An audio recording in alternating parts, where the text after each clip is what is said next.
Hello guys, कैसे हैं आप सब? क्या हाल चाल है आप लोगों के? जल्दी से फटाफट लाइव आ जाओ और मुझे जल्दी बताओ साउंड एंड स्लाइड्स वगैरह क्लियर है आप लोगों को या नहीं है।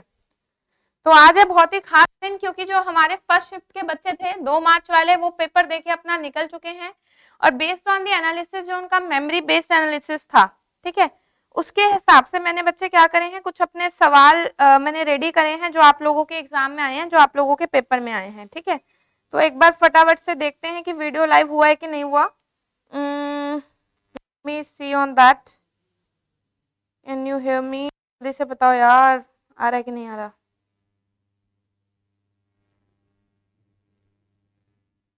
इट इज लाइव और नॉट?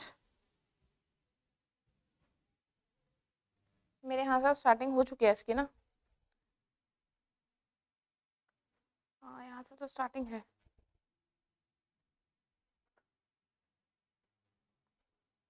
ओके ओके ओके, ठीक है, आ रहा है ना।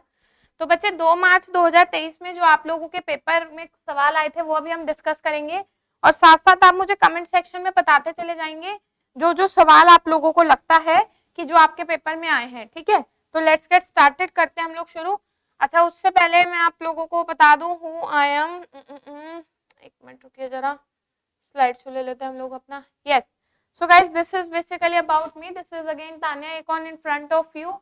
और यहाँ पे आप लोगों का जो हमारा, हाँ आ गए बच्चे, आ गए हमारे। तो मैंने तान्या मैम टीचर्स दिल मांगे more economics. Okay, download the app our Tanya econ. और कोई भी अगर आपकी इंक्वायरी हो तो मेरी टीम से आप बात कर सकते हैं 9818369115 के ऊपर। फॉलो कर लीजिएगा तान्या इकॉन को, अन अकेडमी पे, इंस्टाग्राम पे, यूट्यूब पे, टेलीग्राम पे, हर जगह आपने मुझे फॉलो कर लीजिए, ठीक है।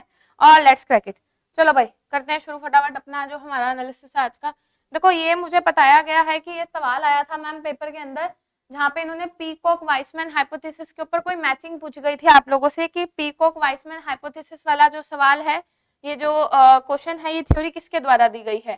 ठीक है, तो ये थ्योरी एलन पीकॉक द्वारा दी जाती है। क्योंकि सेकंड शिफ्ट में पेपर है, ये दोनों आपकी साइमल्टेनियस में रहती है, तो साइमल्टेनियस में आप लोगों से ये लॉ ऑफ इंक्रीजिंग एक्टिविटी के बारे में पूछ सकता है, जो कि किसने दी है, जो कि हमारा एडोल्फ वैगनर ने इस थ्योरी को यहाँ पर ये दिया गया है। ठीक है, इसके द्वारा इस थ्योरी को दिया गया है। अच्छा, अगर मैं बात करूं इसके बारे में, if I talk about this peacock के बारे में बात करूं, तो ये क्या करता क्या है, इसका मेन काम क्या है। तो देखिए, इसका जो मेन काम है जो आप लोगों को देखने के लिए मिलेगा, that is gonna to be it analysis the time pattern of the public expenditure.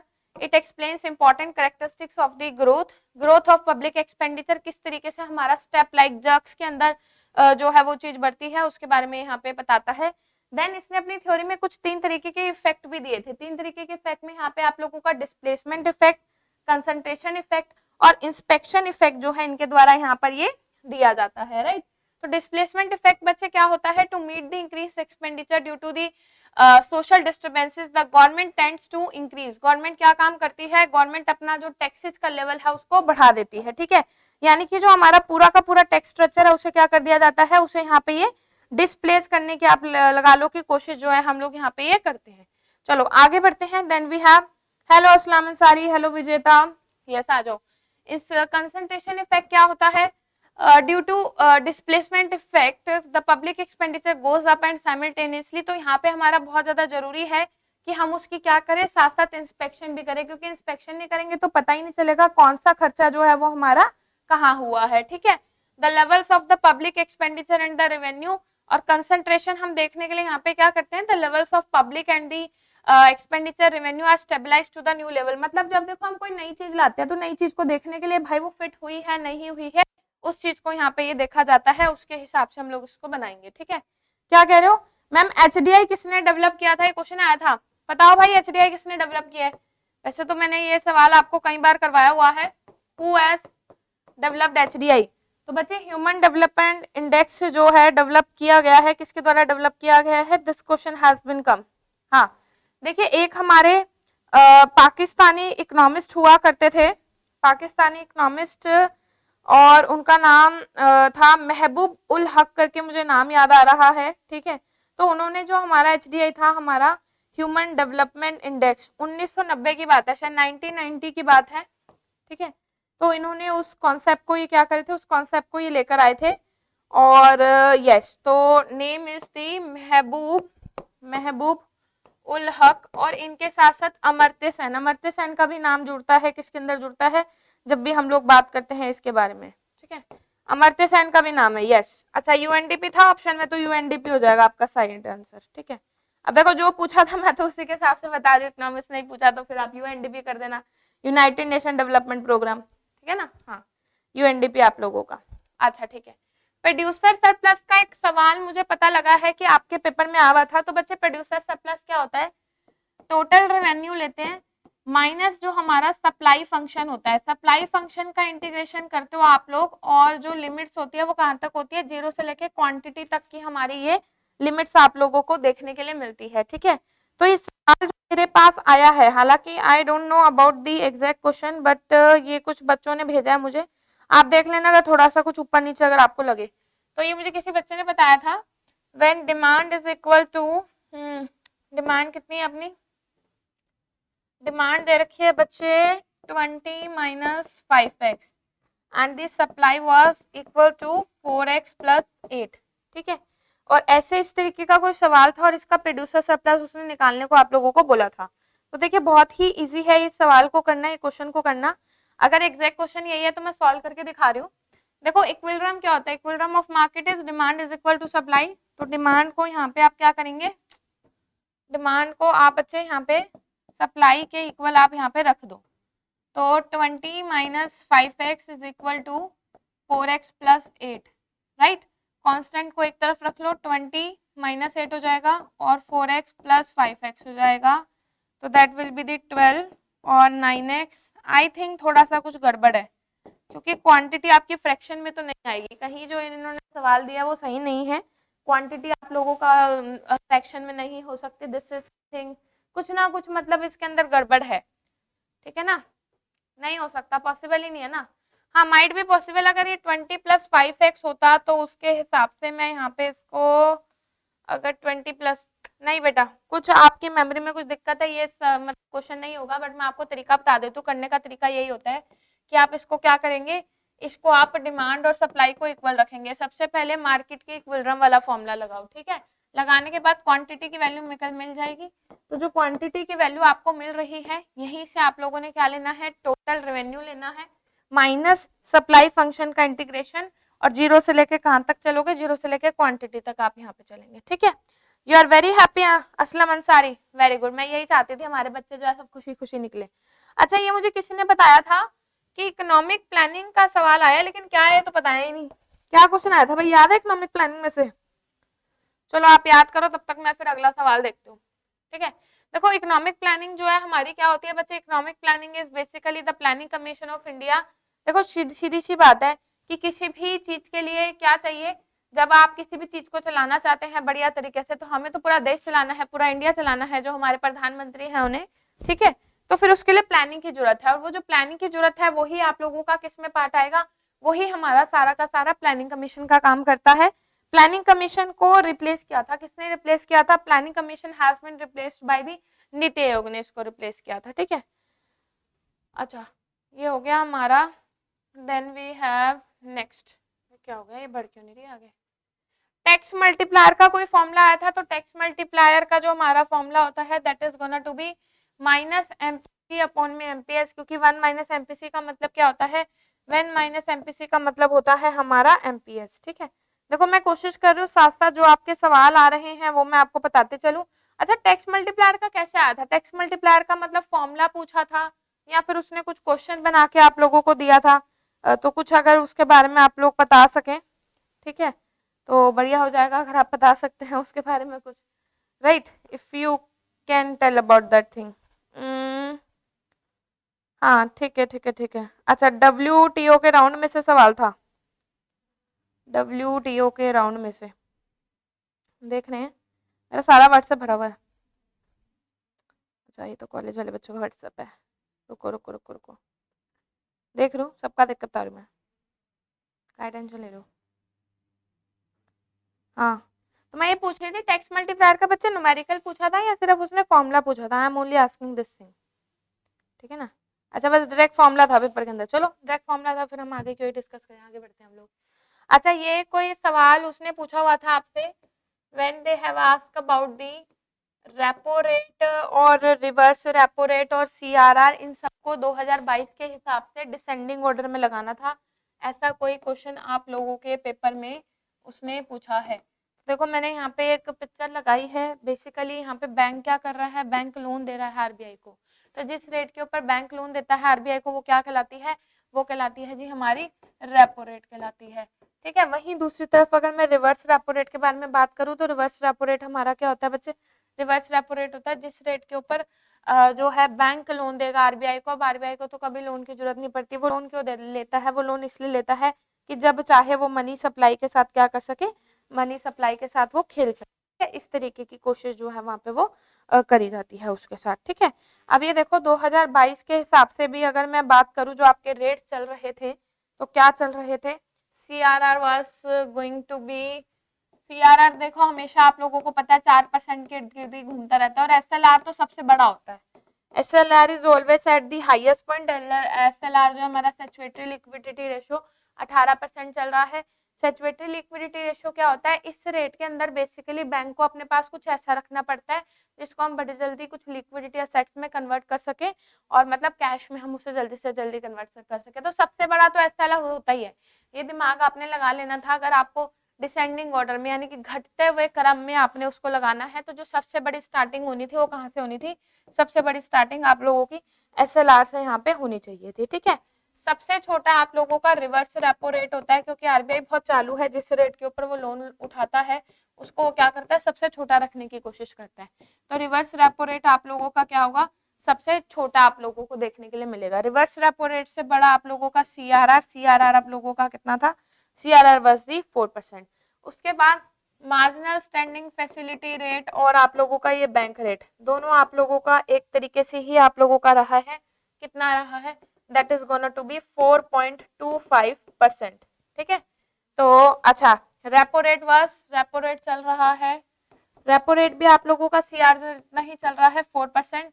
तो यहाँ पे ये रेपो रेट, फिर रेपो रेट के बीच में आपका ये MSFR और दूसरी चीज जो है हमारी कौन सी आ जाएगी, MFR के अलावा हमारे पास यहाँ पे ये बैंक रेट जो है निकल कर आ जाएगी। ठीक है, तो देखो डिसेंडिंग ऑर्डर में लगाना था, डिसेंडिंग ऑर्डर के हिसाब से मैं आपको बता रही हूँ। मुझे नहीं पता कि कौन कौन से रेट्स के बारे में पूछा था, लेकिन मैं आपको एक छोटा सा आइडिया दे रही हूँ कि भाई SLR जो हमेशा सबसे बड़ा होता है, रिवर्स रेपो रेट आपका सबसे छोटा होता है, CRR और ये रेपो रेट तो दोनों सेम सेम चल रहे हैं 4% पे, और MSFR जो है मार्जिनल स्टैंडिंग फैसिलिटी रेट, और दूसरी चीज जो है आपका क्या है, मार्जिनल स्टैंडिंग फैसिलिटी रेट के साथ साथ बच्चे ये अपना बैंक रेट, ये दोनों सेम सेम है। मैम आपकी प्रैक्टिस से बहुत हेल्प मिली, थैंक्स। अरे देखो मेरे को थैंक्स कहने की जरूरत नहीं है, मेरा तो बस इतना सा ही मोटो है कि आपका पेपर क्लियर होना चाहिए। ठीक है जी, CES प्रोडक्शन फंक्शन में से सवाल आया था। ठीक है जी, एक सवाल बता रहे हैं ये देखो पॉलिसी रेट्स के बारे में आपको यहाँ पे बताया हुआ है, reverse repo rate is gonna to be 3.35% और मार्जिनल स्टैंडिंग फैसिलिटी रेट आपकी कितनी है, मार्जिनल स्टैंडिंग फैसिलिटी रेट आपकी 4.25% है, bank rate is also 4.25, repo rate is 4%, CRR is 4% और SLR कितनी है, SLR हमारी 18% है। प्रणाम Neeraj ji, ma'am exam center में एंट्री लेने जा रहे हैं, ऑल द वेरी बेस्ट जी, एग्जाम सेंटर में आप लेने जा रहे हैं, मेरा आशीर्वाद आप लोगों के साथ है बिल्कुल। अच्छा नेक्स्ट क्या है ये ठीक है, ये तो मैं आपको कराऊंगी क्योंकि तो सवाल मुझे पता ही है, साथ साथ में वो जो ले रही हूँ जो मुझे पता है। CES प्रोडक्शन फंक्शन में से क्या पूछा था, CES प्रोडक्शन फंक्शन का बता रहे हैं कि ये क्वेश्चन आया है, ये सवाल आया है। अब मैं ये पूछना चाह रही हूँ कि क्या आया था। ठीक है, मतलब हाँ WTO के राउंड में से इन्होंने बताया, WTO के राउंड में से सवाल आए हुए थे, तो मैं आपको राउंड के बारे में बता देती हूँ।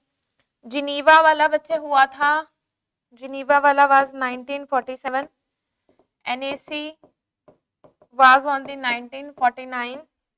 ठीक है, और टर्क्यू में आप लोगों का हुआ है, टर्क्यू के अंदर 1950 के अंदर हुआ है, फिर जिनीवा में एक हुआ है, जिनीवा में आपका 1956 में भी हुआ है। ठीक है, और उसके बाद 1956 के बाद जिनीवा में एक हुआ है 1960 में भी। जो जिनीवा में 1960 वाला हुआ है उसे हम लोग डिल्लो राउंड के नाम से भी जानते हैं, डिलोन राउंड। ठीक है, Tokyo round was on the, Tokyo round आप लोगों का कब हुआ है?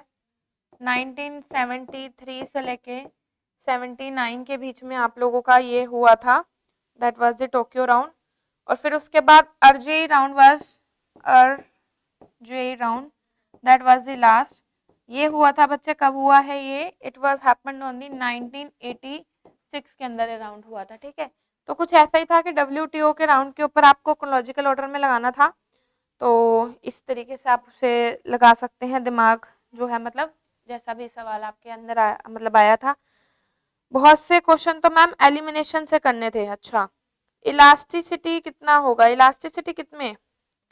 अच्छा, Dickey Fuller, Dickey Fuller test कह रहे आया था। डिक्की फुलर टेस्ट हम लोग किस लिए यूज करते हैं? डिक्की फुलर टेस्ट हम लोग यूज करते हैं स्टेशनैरिटी के लिए यूज करते हैं, ठीक है ना। We are using this for stationarity. Elasticity कितना होगा? इलास्टिसिटी का भी सवाल आया हुआ भाई जी। इलास्टिसिटी का फॉर्मूला क्या होता है? इलास्टिसिटी का फॉर्मूला होता है delta Q over delta P multiply by P over Q. तो वही हम लोगों ने यहाँ पे क्या करा है, उसी चीज को हम लोग यहाँ पे ये अप्लाई करने की कोशिश अपनी हम यहाँ पे कर रहे हैं, है ना। Yes yes. अच्छा, उसके बाद और देखने दो जरा मुझे, पॉवर्टी की कमेटी। अच्छा, पॉवर्टी की कमेटी के बारे में देखते हैं। प्रोड्यूसर सरप्लस और, अच्छा ये क्रॉस प्राइस इलास्टिसिटी बता रहे हैं ये। देखिए जो सवाल आया ना वो कौन सा आया था? Cross price elasticity. तो मैंने आपको पहले ही बताया था कि ये बहुत ही ज्यादा इंपॉर्टेंट है। देखो क्रॉस प्राइस इलास्टिसिटी में बस अपना इतना सा ही फंडा होता है, फॉर्मूला तो सेम रहता है। Formula is gonna to be delta Q over delta P multiply by P over Q, ठीक है, ये फॉर्मूला होता है हमारा। लेकिन इसमें आप एक, जैसे क्वांटिटी आप एक्स की ले रहे हो तो प्राइस आप किसका लोगे? प्राइस आप वाई का लेंगे, ठीक है। मेरे पास एग्जैक्ट क्वेश्चन है नहीं तो मैं आप लोगों को बता देती कि एग्जैक्ट क्वेश्चन जो है आप लोगों के उसमें क्या आया हुआ था। ओके, कजनेट कब था इसलिए गलत था। अच्छा, और देखने दो और क्या है। पॉवर्टी कमेटी में से कह रहे हैं सवाल आया है, ठीक है। मैंने कुछ स्लाइड्स बनाई हुई वो देख लो। देखिए ये कुछ सवाल आया था आपके पेपर में about the product life cycle theory. तो जब भी हम कोई एक प्रोडक्ट मार्केट के अंदर लेकर आ रहे हैं या फिर उसका प्रोडक्शन जो है हम लोग करते हैं, तो वो किन किन चीजों से होकर वो गुजरता है, ठीक है। फर्स्ट स्टेज पे हो रही होती है उसकी डेवलपमेंट हो रही होती है। सेकंड स्टेज पे उसके साथ क्या होता है? सेकंड स्टेज पे होता है उसका इंट्रोडक्शन। फिर तीसरे स्टेज पे होता है हमारा ग्रोथ हो रहा होता है। फोर्थ नंबर पे हमारी होती है मेच्योरिटी, फिफ्थ नंबर पे सैचुरेशन और सिक्स पे होती है हमारी डिक्लाइन।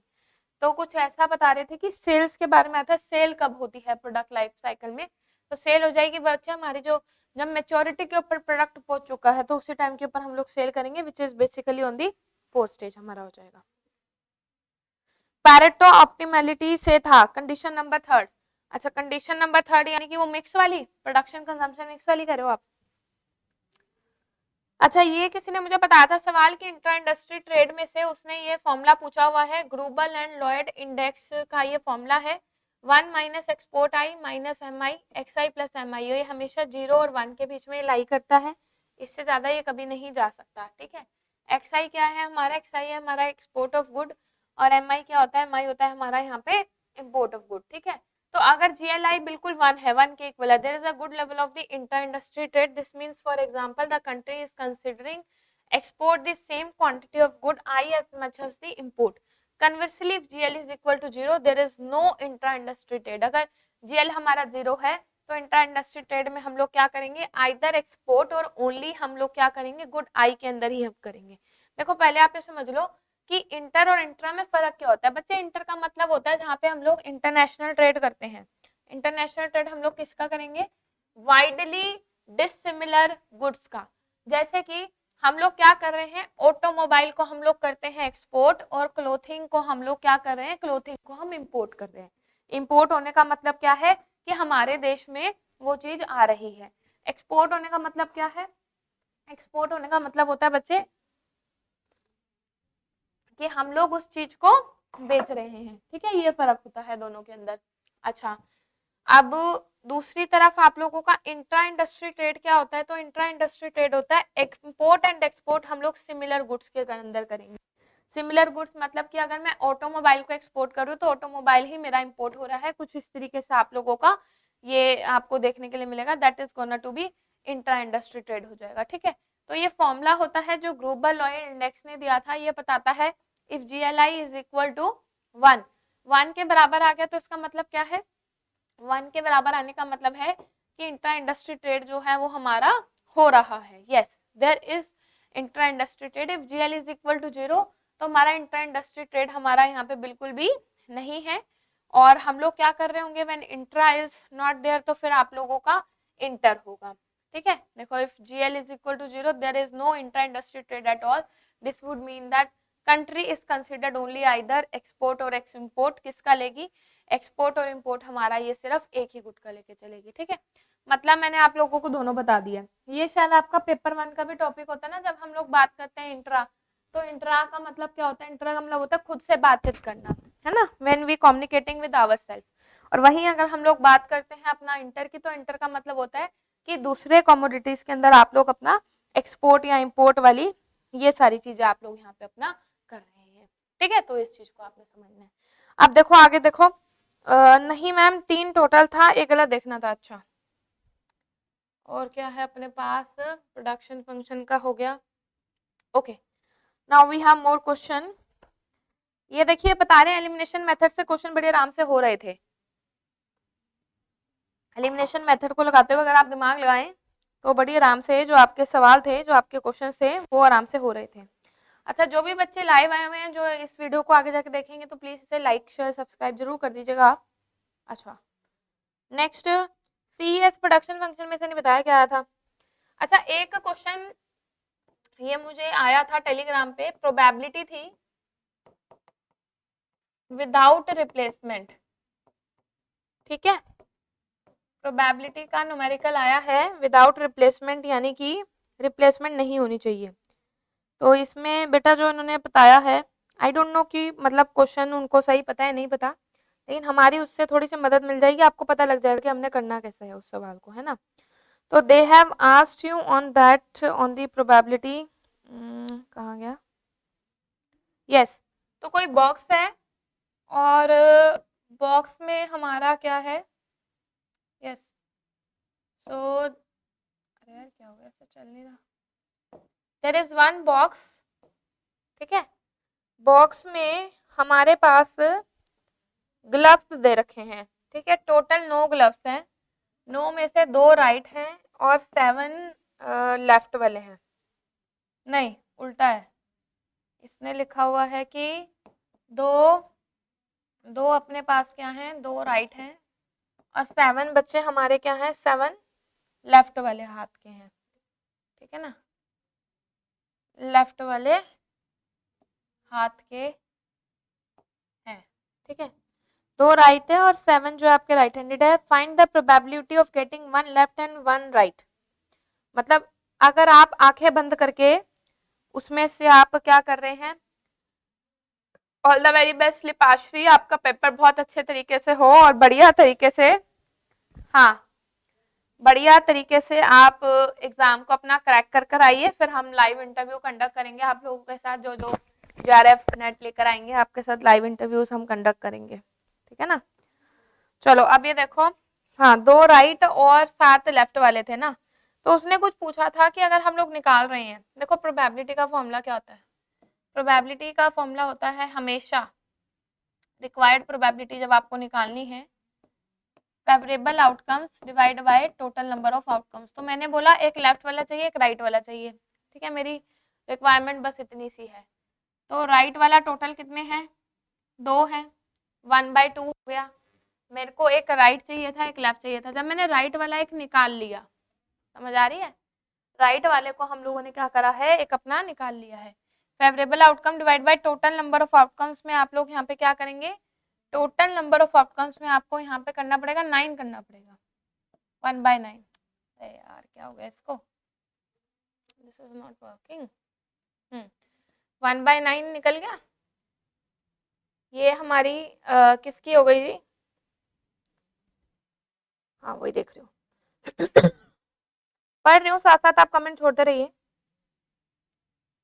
देखो I just try to solve, मतलब जितना आप लोगों को याद है उतना हम सॉल्व करने की उस चीज को क्या कर रहे हैं, कोशिश कर रहे हैं, ठीक है ना। अच्छा, तो मैं आप लोगों से यहाँ पे बात कर रही थी, किस चीज के बारे में बात कर रही थी, here we were talking about this is या विदाउट रिप्लेसमेंट वाला केस डिस्कस कर रहे थे। तो राइट वाले में से आप लोगों को क्या चाहिए, राइट वाले में से आप लोगों को सिर्फ और सिर्फ एक ही चाहिए था, ओके। और वहीं अगर हम लोग दूसरी तरफ बात करें, दूसरी तरफ आपको क्या चाहिए था, दूसरी तरफ आपको लेफ्ट वाला चाहिए था। तो लेफ्ट में भी आप लोगों का जो फेवरेबल आउटकम है, अच्छा ठीक है ठीक है ठीक है। देखो अपनी जो राइट आने की प्रोबेबिलिटी है, राइट आने की प्रोबेबिलिटी हमारी कितनी होगी, राइट आने की प्रोबेबिलिटी अपनी 2/9 हो गई, favourable outcome divided by total number of outcome, so this will be 2/9। अब जब आप एक निकाल चुके हैं, ठीक है, टोटल आउटकम नहीं बदलेगा, टोटल आउटकम 9 ही रहेगा, ठीक है। एक मतलब हम लोगों ने राइट वाला एक निकाल लिया, ठीक है, निकल चुका है, हमने प्रोबेबिलिटी देख ली। तो निकलने के बाद क्योंकि this will be the case of without replacement, तो विदाउट रिप्लेसमेंट में टोटल में आप लोगों का एक कम हो जाएगा। और लेफ्ट वाले कितने हैं, लेफ्ट वाले आप लोगों के 7 हैं, तो आंसर विल बी समथिंग, अगर हम इसको कैंसिल करें 7/9 4 36, यस 7/36 कुछ इस तरीके का आपका होना चाहिए था ये, ठीक है। It should be something like this, इस तरीके से आप लोगों का यहाँ पे ये कुछ ना कुछ निकल कर आएगा, क्योंकि ये केस जो है हमारा विदाउट रिप्लेसमेंट है। तो विदाउट रिप्लेसमेंट में बस एक ये चीज ध्यान रखनी होती है कि जो टोटल है, टोटल वाले में से एक कम हो जाएगा। अगर ये एक कम ना हो रहा होता तो फिर तो मैं बढ़ा के कर देती, लेकिन ऐसा हो रहा है, 1 इज बेसिकली गेटिंग आउट। जैसे ही आप लोगों ने एक राइट वाला निकाला तो टोटल में से एक कम हो चुका है। लेफ्ट वाले की जब आप प्रोबेबिलिटी लेंगे तो उसमें आपने ये चीज ध्यान रखनी है कि वो आपका एक कम हो जाएगा, ठीक है। ये ऑप्शन में था ही नहीं, फिर चेक करो सवाल क्या था। यहाँ तो देखो सवाल में कुछ गड़बड़ है, या फिर वैसे कुछ गड़बड़ अगर ये ऑप्शन में नहीं था। क्वेश्चन को याद करने की कोशिश करो अच्छे से, यस ये बहुत जरूरी है ना, क्वेश्चन को बेटा याद करने की बहुत ज्यादा जरूरत है आपको। मैंने आपको तरीका बता दिया है, जो हम लोग क्या करते हैं, जो हम लोग अपनी वे जो बेसिकली तरीका है अपना निकालने का, वो मैंने आप लोगों को बता दिया है कि कैसे आप करेंगे। बाकी आप ज़्यादा समझदार हो कि एग्जैक्टली क्वेश्चन जो है आपके पेपर में आया क्या था, ठीक है ना। राइट वाले की भी बता दिया, लेफ्ट वाले की बता दिया।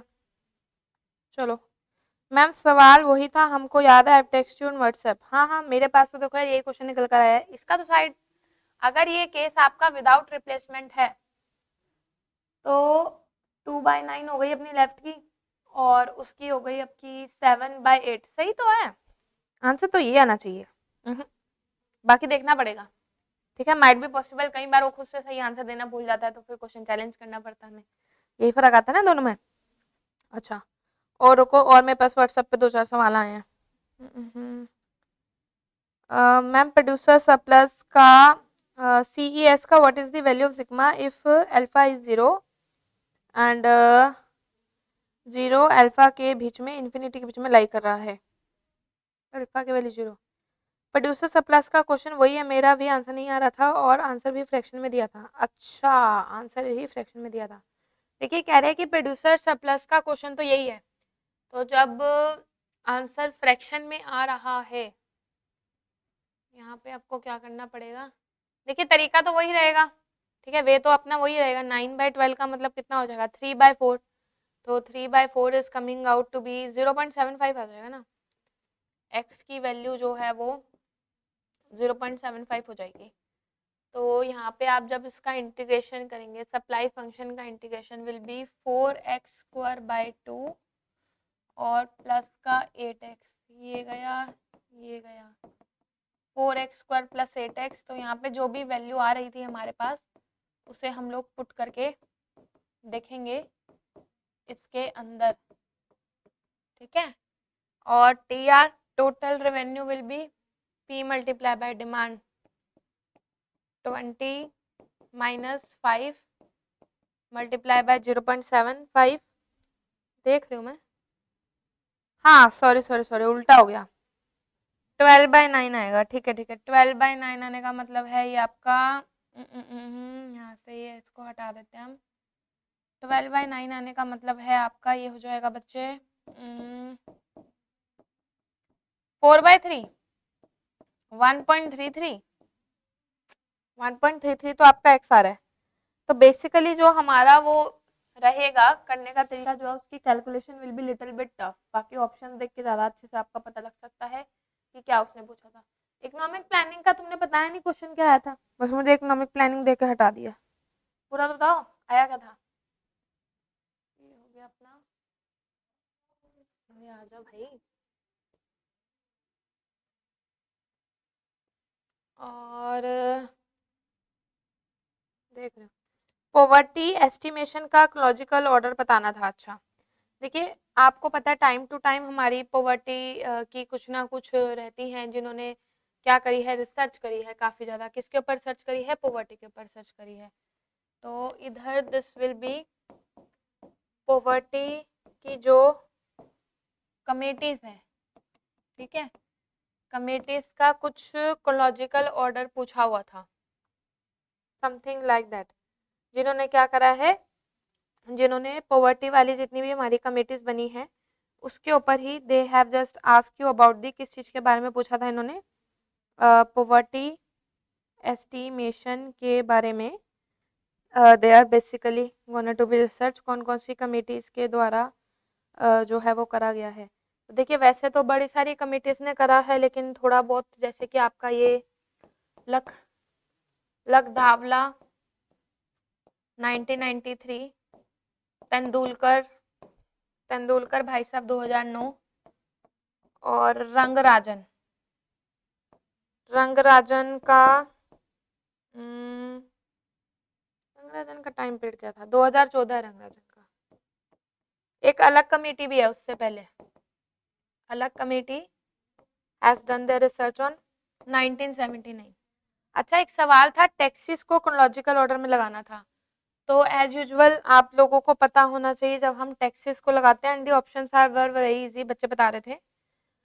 देखो सबसे पुराना इतिहास है हमारा इनकम टैक्स का। Income tax has been come into the 1860, 1860 में आया था इनकम टैक्स जो हमारा, ठीक है ना, 1860 1860 के अंदर इनकम टैक्स जो है हमारा यहाँ पे ये आया है। उसके बाद जीएसटी भी पूछा हुआ था, तो जीएसटी बताने की जरूरत तो नहीं है, सबसे लेटेस्ट है भाई 2017 में आया है। और कौन सा टैक्स था, पढ़ रही हूँ आप लोगों की कमेंट्स पढ़ रही हूँ। एक तो 4 जगह मैसेज करते हो, यूट्यूब पे लाइव तो यूट्यूब पे कर रहे हैं, टेलीग्राम पे भी कर रहे हैं, व्हाट्सएप पे भी कर रहे हैं। अब एक बंदा बेचारा कहाँ कहाँ मैसेज देखे, लेकिन फिर भी I am trying to study all your comments. कहाँ गया वो टैक्स वाला क्वेश्चन, ये रहा, सर्विस टैक्स, एक्सपेंडिचर टैक्स। तो एक्सपेंडिचर टैक्स आप लोगों का 1956 का है, और ये सर्विस टैक्स जो है हमारा कब का है, ये सर्विस टैक्स हमारा 1994 का है। ये भी मतलब बहुत पुराना। देखिए ये जो 2 सवाल मैंने लिखे ना क्रोनोलॉजिकल ऑर्डर में उसने कुछ नया नहीं पूछा। ये भी पुराना है, ये भी पीवाईक्यू के अंदर है, ये भी पीवाईक्यू के अंदर है। और प्राइस क्रॉस इलास्टिसिटी जो है हमारी, बंदी लगा लो यार तुम, नाराज क्यों हो रहे हो। हाँ तो इस तरीके से आपका, मैम लोनेबल फंड थ्योरी से आया था, ये भी बता दो, लोनेबल फंड थ्योरी। अच्छा क्या पूछा क्या था उसमें से, loanable fund theory, what they have asked. देखो सीधी सी बात है, लोनेबल फंड थ्योरी हमारी कहती है ये एक ऐसी थ्योरी है जो कि आप लोगों का क्या कर देती है, जो कि आप लोगों का इक्विलिब्रियम लेवल के ऊपर आप ये लगा लो कि हमारा ये basically it will try to do, क्या करेगी आपको ये जहाँ पे हमारा ये डिमांड ऑफ लोन और ये सप्लाई ऑफ लेबर दोनों बराबर आ जाती है, ठीक है। Let me show you, voice search किसने ऑफ कर दी है, at the right top, click settings, settings में हमारी वॉइस सर्च किसने ऑफ करी हुई है भाई, ना पड़ेगा, चीज़ों तो टाइम चला था हमारा। चलो कोई नहीं, वैसे ही देख लेते हैं। open Chrome at the top right, settings, privacy and security, site setting.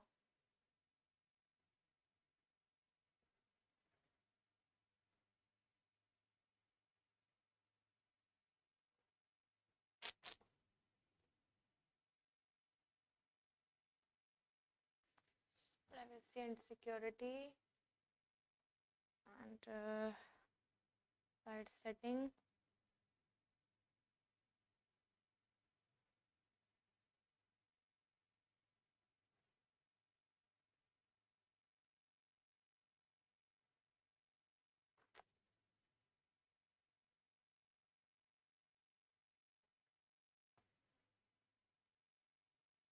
छोड़ो, आपको वैसे दिखा देते हो लोनेबल फंड थ्योरी के बारे में।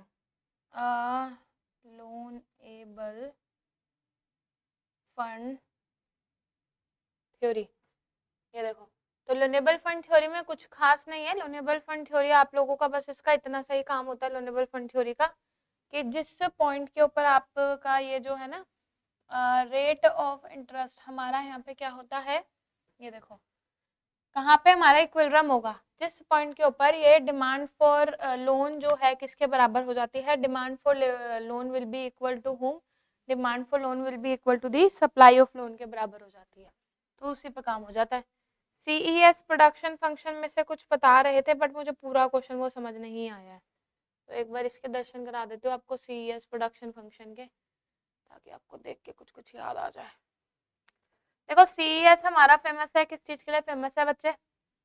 CES हमारा फेमस है कांस्टेंट इलास्टिसिटी ऑफ सब्स्टिट्यूशन के लिए हमारा ये फेमस होता है, ठीक है। Whenever we talk about this, और क्या हो गया, खुल गया हमारा open image in the new tab,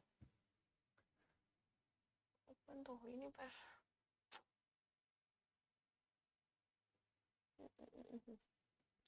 ये तो टाइम लग जाएगा इसको करने में। तो CES प्रोडक्शन फंक्शन जो है हमारा यहाँ पे किस तरीके से दिखाता है उस चीज को, रुको किसी और का उठा लेते हैं, अनअकैडमी वाला नहीं खुल रहा ना अभी।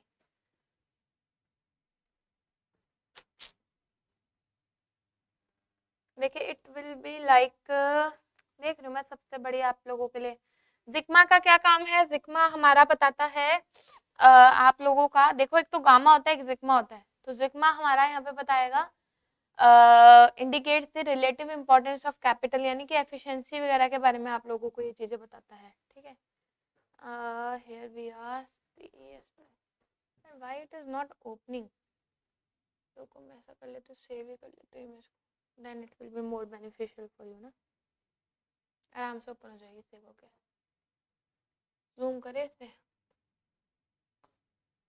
लो जी दर्शन कर लो हमारे CES प्रोडक्शन फंक्शन के। तो CES प्रोडक्शन फंक्शन हमारा कैसा होता है, ए बेसिकली आप लोगों का बताता है किस चीज को, ए बताएगा हमारा यहाँ पे that is gonna to be efficiency के बारे में आप लोगों को यहाँ पे ये ए बताता है। देखिए CES प्रोडक्शन फंक्शन का मतलब क्या है, इसका मतलब है this is the constant elasticity of constant elasticity of substitution के बारे में इसने इस चीज को बताना होता है, ठीक है। तो ए जी हो गया हमारा यहाँ पे, के हमारा यहाँ पे क्या हो जाता है, के हमारा यहाँ पे सी मतलब सी बेसिकली सी कह लो या के कह लो हमारा कैपिटल है, एल हमारी क्या है, एल हमारी लेबर है, ए हमारा एफिशिएंसी पैरामीटर को बताता है, थीटा जो है वो आप लोगों का इलास्टिसिटी ऑफ सब्स्टिट्यूशन के बारे में बताता है। अब मुझे एग्जैक्ट क्वेश्चन तो नहीं पता चल पाया, लेकिन कुछ ऐसा बता रहे थे बच्चे कि मतलब ए की वैल्यू को अगर हम ऐसा रख दे, सी की वैल्यू को ऐसा रख दे, तो हमारे पास क्या क्या निकल कर आएगा, मतलब something the concept they have told like that, ठीक है। तो आपको दर्शन करा दिए इसके। जल नल योजना के लिए कितना पैसा मिला है, जल नल योजना तो भी देख लेते कितना मिला जल नल योजना को, ये तो बजट में कराया था ना आपको, जल नल योजना allocation,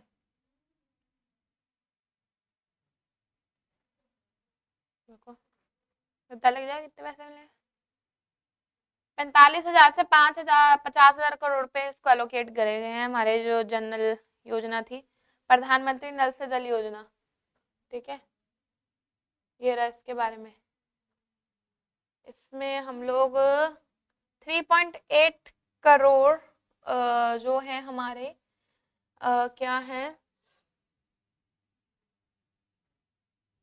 3.8 crore household under the हर जल नल से जल 80 लाख हाउसेस को पीएम आवास योजना, मतलब बता रहे हैं कि इन्होंने यहाँ पे क्या क्या करा है। तो आप लगा लो 45 से 50 हजार करोड़ रुपए इन्होंने यहाँ पे दिए हैं। ठीक है, और बताओ CES हो गया, पॉवर्टी एस्टिमेशन हो गया, और बताओ और क्या सवाल आया था, क्योंकि देखो जितने सवाल आप मुझे बताएंगे उतना ही बढ़िया तरीके से हम जो अपना करेंगे ना।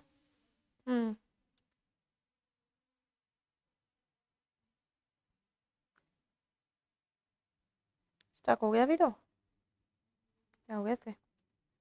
अच्छा देख रही हूँ, टेलीग्राम पे भी देख रही हूँ। ये हो गया, ये हो गया। देन वी हैव बजट कौन से ईयर वाला आया था? किसी का प्रोडक्शन सरप्लस और cross elastic less develop countries make the world slave is a statement of. अच्छा देखो, less develop countries make world slave is a statement of. अच्छा ये किसकी? मेक वर्ल्ड स्लेव, अच्छा वर्ल्ड की स्लेव बन जाएगी। स्टिकी से भी एक क्वेश्चन था, कौन सा? Price sticky.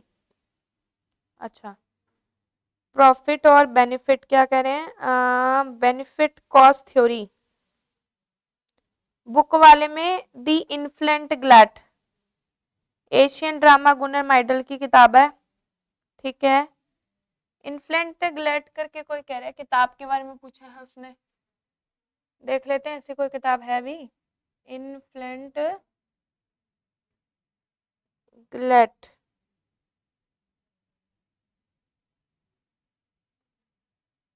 बुक, इन्फ्लेंट ग्लैट बुक, ऐसे तो कोई किताब नहीं दिखा रहा, या फिर पूरा एग्जैक्ट नाम नहीं बता होगा।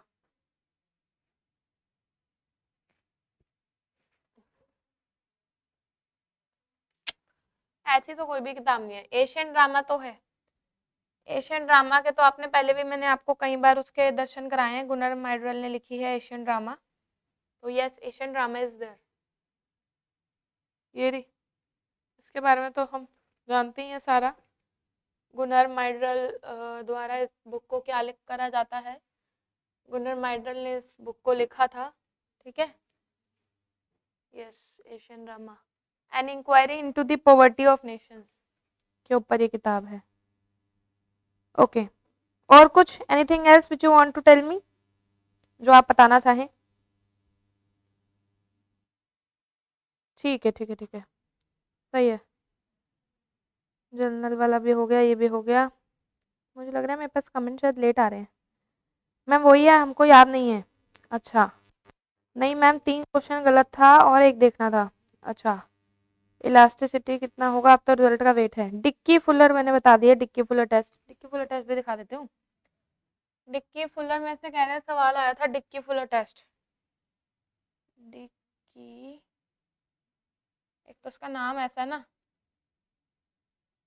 Dicky Fuller test, enter. देखिए जहां तक मुझे लगता है डिक्की फुलर टेस्ट में से उसने आज तक अभी ये तो पूछा नहीं है कि क्या करते हैं क्या नहीं करते, क्योंकि वो तो इतना आपका अंदर जाके सिलेबस का पार्ट होता नहीं है।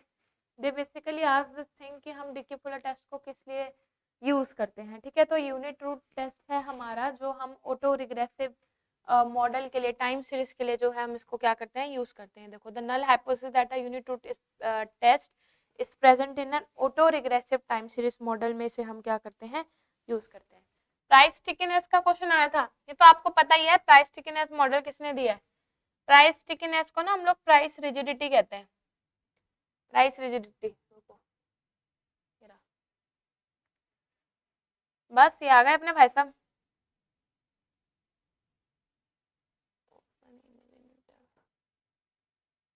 चाइना अकेडमी वाली इमेज ओपन नहीं हो रही, मैंने ये वाली चीज देखी है। हाँ जी, तो प्राइस रिजिडिटी हमारी क्या है? प्राइस रिजिडिटी हमारा ओलिगोपोली का ही बच्चे ये मॉडल होता है, प्राइस रिजिडिटी। आप लोग इसे जब देखेंगे एंड ये आप लोगों का जो डिमांड कब बनता है, उसे ये इस तरीके से बनाते हैं, मतलब किंक दे देते हैं। तो पॉल एम स्विजन ने इसे दिया था, किंक देने के बाद सबसे ऊपर स्टार्टिंग में the curve will be the flatter, फिर नीचे आने के बाद वो क्या हो जाता है, नीचे आने के बाद जो है curve will be the steeper. तो ऊपर की तरफ आपका मतलब जैसे कोक और पेप्सी है, तो कोक और पेप्सी कभी भी कंपटीशन नहीं करते, झगड़ा नहीं करते, क्योंकि क्या होता है मैं आपको इसके बारे में समझा देती हूँ थोड़ा सा। देखिए जो आपकी प्राइस रिजिडिटी होती है, प्राइस रिजिडिटी से हमारा यहाँ पे क्या मतलब है, फ्रॉम द करंट स्लाइड, है ना। अब देखो ये जोमेटो और स्विगी ले लो, गंदे वाले कॉम्पिटिटर्स है ना ये।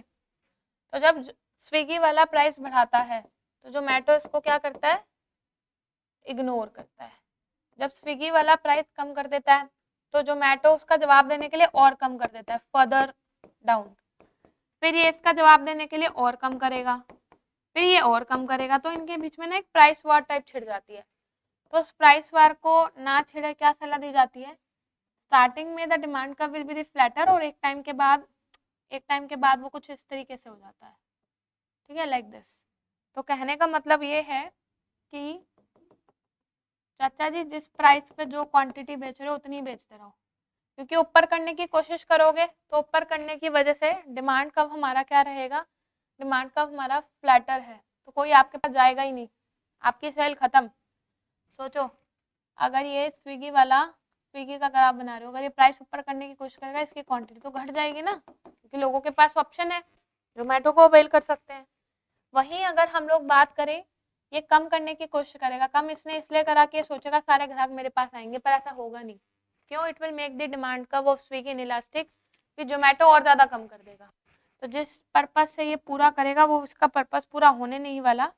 दैट्स वाई दिस क्वांटिटी, जो हमारी ये क्वांटिटी है बढ़ेगी तो सही, लेकिन बिल्कुल थोड़े से बढ़ेगी, वैसे नहीं बढ़ेगी जैसे इसको बढ़ना चाहिए। तो that is the thing into that. क्या मेरा ग्राफ ही चला गया, हाँ। तो जितने से ये सोचता है उतने से नहीं बढ़ती फिर, ठीक है, बढ़ेगी लेकिन उतने से नहीं बढ़ेगी। और क्या कह रहे हो,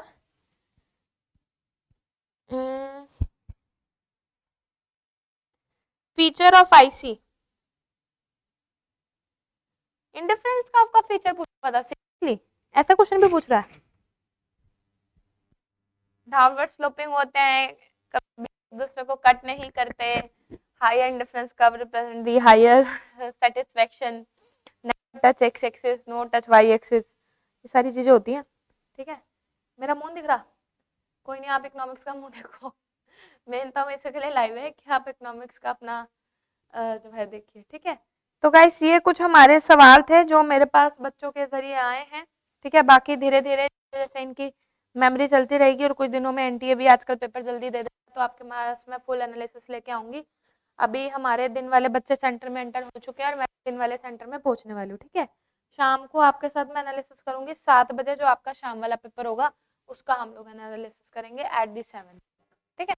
7 PM जो बच्चे हम लोग एनालिसिस करेंगे अपना इस वाले पेपर का करेंगे, ओके, गॉट इट। चलो थैंक यू। अच्छा नॉर्मल गुड्स के लिए आईसी, नॉर्मल गुड्स के लिए आईसी तो नॉर्मल ही होता है, कन्वेक्स शेप ही होगा। इनकम कंजम्पशन का पूछ रहा था क्या, या खाली डिफरेंस का पूछ रहा है, मैं खाली इनकम कंजम्पशन का पूछ रहा होगा आपसे, नॉर्मल गुड का उसने। नॉर्मल आईसी में तो कुछ खास फायदा है नहीं ना पूछने का उसको, they were gonna asking you about that, ऐसा मुझे लगता है जो पूछा होगा उसने। इनकम कंजम्पशन कर्व आईसीसी होगा जरूर, नहीं आईसी का ही, तो बेटा कन्वेक्स ही होगा, मतलब ही ना नॉर्मल गुड का। तो देखो आईसी में आपको दिखा देती हूँ, गुड्स, ठीक है, good,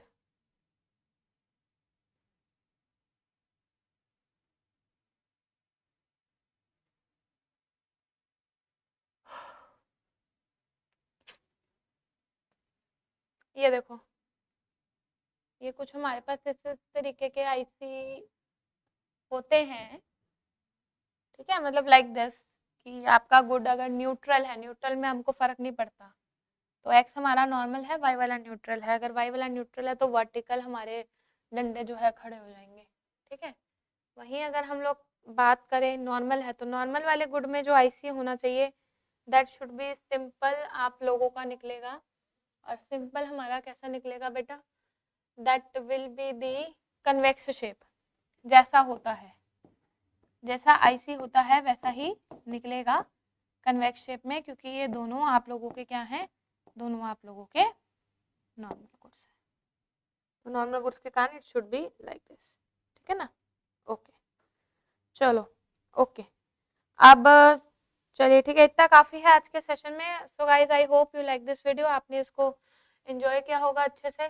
take care to all of you, और तानिया इकॉन के नाम से मुझे फॉलो कर लीजिएगा आप हर जगह, अनअकैडमी, इंस्टाग्राम, यूट्यूब, टेलीग्राम पे हर जगह फॉलो कर लेना। जैसे ही आप जाएंगे मेरी प्रोफाइल को खोलेंगे, देखो कहते ना वो आता ना, वो उसके बारे में आता ना, मेरे बारे में विकिपीडिया पे पढ़ लो, तो मेरे बारे में भी कुछ ऐसा ही है। मेरे बारे में आप विकिपीडिया पे या गूगल पे आप आराम से यहाँ पे जाके आप पढ़ सकते हैं। सिर्फ आप सर्च कीजिए तानिया भाटिया, नाम डालेंगे तो नाम डालते ही हमारा पूरा प्रोफाइल इस तरीके से ओपन हो जाएगा।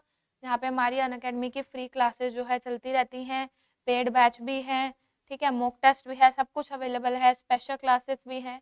और यूट्यूब पे जाओगे तो यूट्यूब पे भी अपना प्रॉपर तानिया इकॉन के नाम से जो आपको सेटअप है वो आप लोगों को यहाँ पे देखने के लिए मिल जाएगा। इधर भी आपने सर्च बार में एक ही नाम टाइप करना है, that is gonna to be, अच्छा एक मिनट रुको जरा, ये देखिए, बस नाम डालो, नाम डालते ही सब आ जाता है, तानिया इकॉन, बस इतना ही नाम डालना है। और नाम डालते देखो लड़ी लग जानी है। यूट्यूब पे भी आपको दुनिया भर की वीडियोस हमारी यहाँ पे ये मिल जाएगी। I am one of the youngest assistant professor in Delhi university and number 1 top educator for economics and, ठीक है। चलो ऑप्शन था कन्वेक्स 90, अरे कन्वेक्स ये भी कोई पूछने वाली बात है। हाँ हाँ, नॉर्मल कन्वेक्स क्या होता है, नॉर्मल कन्वेक्स कुछ नहीं होता, इसका मतलब कन्वेक्स ही होता है, वो तो वो कंफ्यूज करने की कोशिश कर रहा है आपको, ठीक है ना। 90 डिग्री तो उसका होता है एल शेप, कॉम्प्लीमेंट्स का होता है, तो वो तो हम कर ही नहीं रहे ना, 90 डिग्री का तो हम करेंगे। चलो okay, I am ending this session here, thank you, bye bye and take care all of you. और सेकंड शिफ्ट वालों के लिए very all the best all of you.